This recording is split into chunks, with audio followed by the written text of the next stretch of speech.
স্থিতিশীল আছেন, উনি এখনো ফাইট করছেন। সতর্কতা মেনে আমার ওনাকে দেখার সুযোগ হয়েছে। উনি সজ্ঞানে আছেন, সজাগ আছেন। চিকিৎসক এবং নার্স যে ওনাকে নির্দেশনা দিচ্ছে সেগুলো উনি ফলো করতে পারছেন।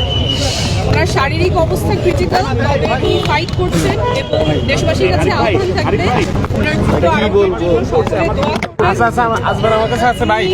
দল মত সবকিছুর মধ্যে সবসময় ফাইট করেছেন, সহনশীলতার প্রতীক ছিলেন। আমরা এই মুহূর্তে চাবো যে সবাই দল মতের ঊর্ধ্বে উঠে, রাজনীতির ঊর্ধ্বে উঠে ওনার দ্রুত আরোগ্যের জন্য সকলে দোয়া করবেন।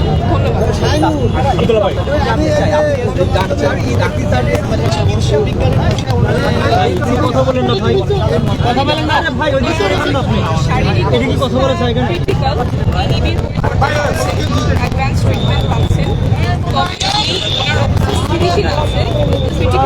স্থিতিশীল এবং চিকিৎসা চলছে। সকলের কাছে দোয়ার আহ্বান।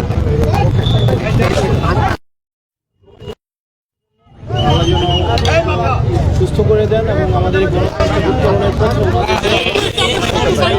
এই লড়াইয়ে যে গণতান্ত্রিক উত্তরণের দিকে যাচ্ছে সেটি যেন উনি নিজে, যার কারণে ওনার আজকে এই পরিণতি হয়েছে।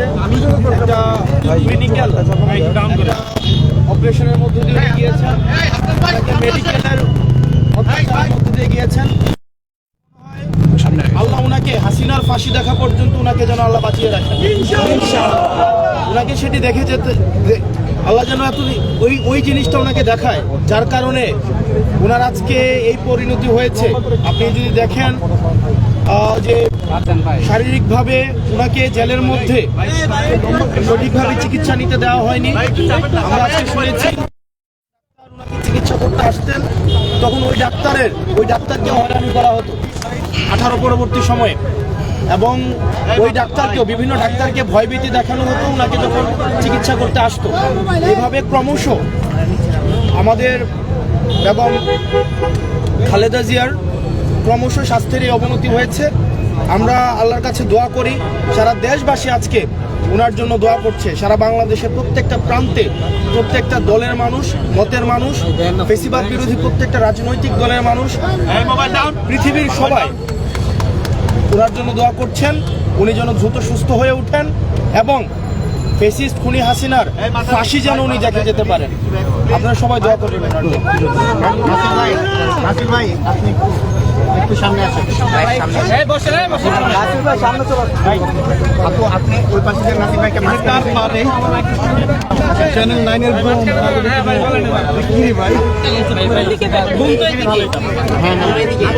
সমস্যা নাই। ওনার যে সিচুয়েশন, এটা 3টা শব্দ বলবো। একটা হলো ওনার অবস্থা ক্রিটিক্যাল, একটা হলো বাট স্টেবল, কিন্তু উনি কমিউনিকেট করতে পারছেন, অর্থাৎ ওনাকে যে ডিরেকশনটা দিচ্ছেন ডক্টরসটা সেটা উনি নিতে পারছেন। যদি তাহলে কি করব আমরা, আমাদের একমাত্র একটাই, সেটা হলো দোয়া ছাড়া আমাদের কাছে কোনো কিছু নেই এখন। দেশবাসীর কাছে, সবাই রাজনৈতিক ব্যক্তিবর্গের কাছে আমরা বলবো সবাই দোয়া করবেন।